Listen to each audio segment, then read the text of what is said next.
Menjelaskan apa? Desta melirik wanita itu dengan penasaran. Bukankah semua orang mengetahui apa yang dilakukan Vina? Dia ingin menjelaskan apa? Dia tidak mungkin mengatakan bahwa dia dan Andre Guo hanya akting saja, sebenarnya mereka berdua tidak ada hubungan apapun. Jika demikian sangatlah konyol. Malam ini setelah bertemu nanti aku akan memberitahumu, aku akan mengirim lokasi makan malam kepadamu. Ingatlah untuk tidak memberitahu adikku. Jika tidak dia akan salah paham mengira aku mempunyai niat buruk terhadapmu. Vina mengedipkan mata kepada Desta, kemudian langsung kembali ke tempat duduknya. Mendengar ini, Desta segera mencibir di dalam hati. Jika benar-benar tidak ingin Vero salah paham, bukankah dia harus memberitahunya secara langsung? Sekarang menyembunyikan dari Vero, ketika dia mendengar dari orang lain bahwa mereka makan bersama, pada saat itu kemungkinan dia benar-benar akan salah paham. Apakah Vina memperlakukannya seperti orang bodoh? Di sisi lain, teman-teman sekelas terkejut bahwa Vina kembali mencari Desta lagi. Dan mereka kemudian mulai berbisik bersama, tetapi Vina sama sekali tidak peduli terhadap mereka, seperti hal ini tidak ada kaitan dengannya. Desta juga tidak peduli. Di dalam kelas hubungannya dengan yang lain tidak begitu baik kecuali beberapa teman satu kamarnya, bagaimana mungkin dia akan peduli terhadap pemikiran orang-orang itu? Ketika pembelajaran selesai pada sore hari, Desta pergi mencari Vero dan menjelaskan masalah malam ini dengannya. Kakakku ingin mengajakmu makan malam, trik apa yang ingin dia lakukan lagi? Vero bertanya dengan aneh. Aku juga ingin mengetahui apa yang ingin dia lakukan, jadi aku ingin pergi melihatnya. Apakah kamu ingin pergi bersama? Tanya Desta sambil tersenyum. Tidak, dia tidak memanggilku. Jika aku pergi dia pasti akan marah lagi, kata Vero berpura-pura tidak senang. Desta bergegas untuk membujuknya. Vero kemudian tertawa dan menatapnya dengan sinis. Baiklah. Aku mengetahui kamu sangat membenci kakakku. Bagaimana mungkin kamu akan jatuh cinta dengannya lagi? Kamu pergi melihat saja. Aku juga khawatir tidak tahu apa yang ingin dia lakukan lagi. Sama halnya dengan orang baik tidak boleh ada niat untuk melukai siapapun, tetapi tetap harus waspada terhadap siapapun. Aku merasa lega jika kamu bisa berpikir demikian. Desta menepuk dadanya dan merasa lega. Setelah mengantar Vero pulang, Desta tidak masuk, tetapi langsung pergi ke Villa Eling Bening untuk bersiap-siap. Tidak lama kemudian, dia menerima pesan teks dari Vina. Ketika melihat alamat yang tertulis di pesan teks, Desta mengerucutkan bibirnya. Wanita ini sedikit menarik. Alamat yang dia pilih sebenarnya adalah tempat yang pernah dia pergi bersama Vero, di mana tempat itu juga merupakan tempat dirinya dan Andre Guo terhina. Sekarang dia menawarkan untuk pergi ke sana. Apakah dia ingin menunjukkan bahwa dia telah melepaskan segalanya? Desta tersenyum, keluar dan menaiki taksi kemudian langsung berangkat. Ketika dia tiba di restoran Lawang Sewu, Vina sudah berdiri di sana menunggunya. Penampilan Vina malam ini sangat cantik. Tidak hanya riasan yang indah, tetapi juga memakai pakaian yang sangat seksi. Tetapi jika Desta tidak salah menebak, rok V-style berwarna putih yang dipakai Vina saat ini merupakan pemberian dari Andre Guo.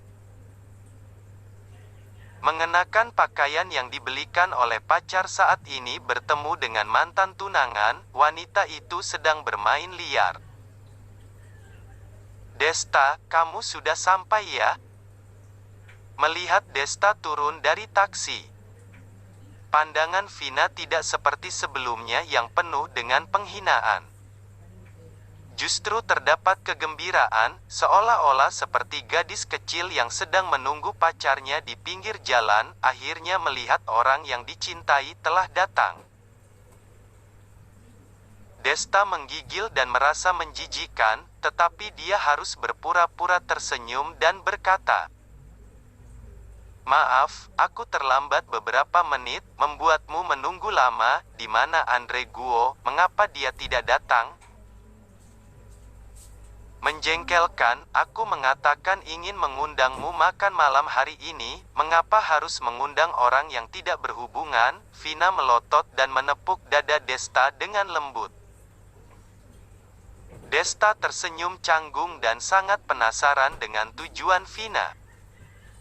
Dia menghindari tangan Vina yang hendak memegang lengannya kemudian berjalan menuju restoran Lawang Sewu sambil tersenyum berkata, "Mari kita masuk, aku mendengar kamu akan mentraktir malam ini, aku sengaja tidak makan malam, sekarang sangat lapar."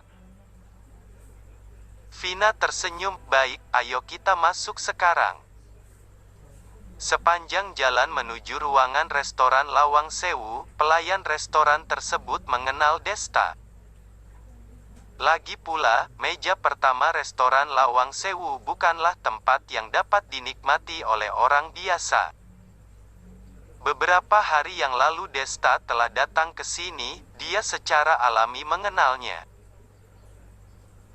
"Maaf, apakah kalian telah memesan tempat terlebih dahulu?" Pelayan itu bertanya dengan hati-hati. Desta hendak bertanya kepada Vina apakah dia telah memesan, tetapi Vina tiba-tiba memegang lengannya dan berkata dengan manja, "Desta, meja pertama yang sebelumnya kamu dan adikku duduk, sekarang aku juga ingin makan di sana, apakah kamu bersedia?" Sambil mengatakan dia juga memeluk lengan Desta dan mengusap-usap dadanya. Sentuhan lembut itu membuat Desta tidak bisa tahan kemudian menarik napas dingin. Selama pertunangan 3 tahun bersama wanita itu, keduanya bahkan tidak pernah berpegangan tangan, tetapi tidak terpikir hari ini dengan situasi begini mereka begitu dekat. Ini benar-benar sangat lucu. "Baiklah, kalau begitu pesan meja pertama." Desta memikirkannya kemudian menyetujui permintaan Vina. Vina tiba-tiba memperlakukannya seperti ini, 80% melihat pada uangnya lagi, tetapi sayangnya kali ini Desta dibatasi oleh perintah baru keluarganya dan dia sudah tidak mempunyai uang yang banyak. Uang makan beberapa hari ini saja hampir tidak ada, dia mana sanggup makan di tempat yang mewah seperti restoran Lawang Sewu, bahkan memesan meja pertama. Apa yang dia pikirkan? Tetapi kali ini Vina yang mentraktirnya. Jika dia ingin meja pertama maka terserah dia saja, lagi pula hanya mengucapkan tidak perlu membayar uang, Desta mencibir di dalam hati. Ketika pelayan mendengar bahwa mereka berdua ingin memesan meja pertama lagi, dia dengan wajar merasa bahwa Desta benar-benar seorang sultan. Yang paling penting adalah sultan ini memainkan perasaan kakak beradik. Kehidupan seperti ini membuat orang biasa seperti mereka sangat iri. Sambil menarik pikirannya, dia segera mengatur meja pertama untuk Desta dan Vina. Kebetulan hari ini tidak ada yang memesan meja pertama, sehingga tempat itu dapat segera digunakan. Pembukaan yang mewah membuat orang menarik napas. Setelah Desta dan Vina duduk, mereka mulai proses pemesanan makanan. Lagi pula, bukan dia yang membayar, Desta tidak segan sama sekali, dengan santai melihat menu dan memesan makanan yang sangat mahal. Vina yang berada di samping melihatnya. Tetapi terdapat pandangan sinis di dalam matanya. Pesan, silakan nikmati, tunggu pembayarannya. Aku bisa memperkirakan berapa banyak uang yang masih kamu miliki. Katakan saja, hari ini kamu mengajakku makan malam untuk apa? Desta menyerahkan menu kepada pelayan, dan mengelap tangannya dengan tisu. Dia menatap Vina dan bertanya. Vina mengerutkan bibirnya dan tersenyum. Begini, tujuan mengajakmu makan adalah ingin meminta maaf denganmu. Maaf? Mengapa? Desta menatap wanita itu dengan curiga. Sebelumnya, aku dan orang tuaku salah paham mengira kamu selalu menghabiskan uang Vero, dan mengatakan banyak kata-kata yang menyakitkan dan melakukan banyak hal yang berlebihan. Kemudian, nenek mencari seseorang untuk memeriksa tagihan Vero dan menemukan bahwa dia benar-benar tidak korupsi. Dan juga tidak memberi uang kepadamu, jadi aku merasa perilaku diriku sebelumnya terlalu buruk, sehingga aku ingin menebusnya. Oh, mengenai masalah ini, Desta tersenyum dengan tidak peduli. Bukankah orang yang harus kamu minta maaf adalah Vero? Bagaimana aku bisa peduli dengan hal ini? Vina tersenyum dengan canggung dan berkata, iya, Vero adalah orang yang paling terluka dalam masalah ini, jadi aku tidak berani bertemunya, sehingga aku berpikir untuk meminta maaf kepadamu dan menyuruhmu menyampaikan kepadanya. Ternyata begitu, Desta mengangguk dan tersenyum. Aku akan menyampaikan kepadanya. Sekarang mari kita makan dulu. Sambil berkata, Desta menyuruh pelayan di sebelah untuk mengeluarkan makanan. Wajah Vina berubah seketika, dan mempertimbangkan sejenak sebelum berkata, sebenarnya, aku masih mempunyai satu pertanyaan. Jika adikku tidak memberimu uang, lalu dari mana kamu mendapatkan uang untuk membeli mobil dan uang untuk merayakan ulang tahun adikku? Setelah mendengarkan ini, Desta mencibir di dalam hati. Setelah memutar-mutar topik pembicaraan dalam waktu yang lama, akhirnya dia mempertanyakan topik tujuannya.